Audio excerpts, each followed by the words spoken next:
दिल्ली दंगों के आरोपी शर्जील इमाम 6 साल बाद जेल से आए बाहर। दिल्ली दंगों के मामले में पिछले 6 साल से जेल में बंद शर्जील इमाम शुक्रवार को बाहर आ गए हैं। अब आप सोच रहे होंगे कि क्या उन्हें पक्की जमानत मिल गई?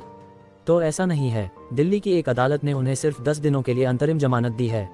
असल में उनके घर में भाई की शादी है और उनकी अम्मी की तबीयत भी काफ़ी समय से खराब चल रही है। बस इसी पारिवारिक जिम्मेदारी को निभाने के लिए कोर्ट ने उन्हें 20 मार्च से 30 मार्च तक की मोहलत दी है। देखा जाए तो 2020 के बाद ये पहली बार है जब शर्जील अपने परिवार के साथ वक्त बिता पाएंगे। पिछले 6 सालों में बहुत कुछ बदल गया, लेकिन उन पर जो आरोप लगे हैं उनकी उलझन अभी भी वैसी की वैसी ही बनी हुई है। अभी कुछ ही हफ्ते पहले की बात है जब सुप्रीम कोर्ट ने इसी मामले में शर्जील और उमर खालिद की जमानत अर्जी यह कहते हुए ठुकरा दी थी कि पुलिस के पास इनके खिलाफ काफ़ी सबूत है। कोर्ट का मानना था कि जो बड़ी साजिश रची गई थी उसमें इन लोगों का हाथ होने के संकेत मिलते हैं। पर अब भाई की शादी और घर के हालात को देखते हुए निचली अदालत ने उन्हें ये 10 दिन की राहत दे दी है।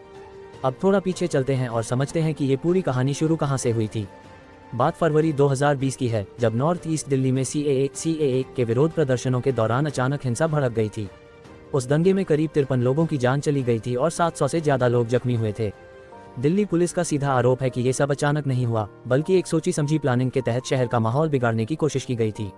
पुलिस का कहना है कि शर्जील इमाम जैसे लोग इस पूरी साजिश के मुख्य साजिशकर्ता थे और उनके भाषणों ने माहौल खराब करने का काम किया था। इसी वजह से उन पर UAPA जैसी सख्त धाराएं लगाई गई हैं, जिनमें कानूनी प्रक्रिया काफ़ी लंबी और पेचीदा होती है। जनवरी में कोर्ट ने इसी केस के 5 और आरोपियों को तो राहत दे दी थी, क्योंकि कोर्ट को लगा कि उनकी भूमिका शर्जील और उमर खालिद जितनी बड़ी नहीं थी। फिलहाल तो शर्जील को 10 दिन के लिए अपनों के बीच रहने का मौका मिला है, लेकिन ये बाहर आना बस कुछ ही दिनों का है। जैसे ही 30 मार्च आएगा और भाई की शादी की रस्में खत्म होंगी, उन्हें वापस जाकर सरेंडर करना होगा।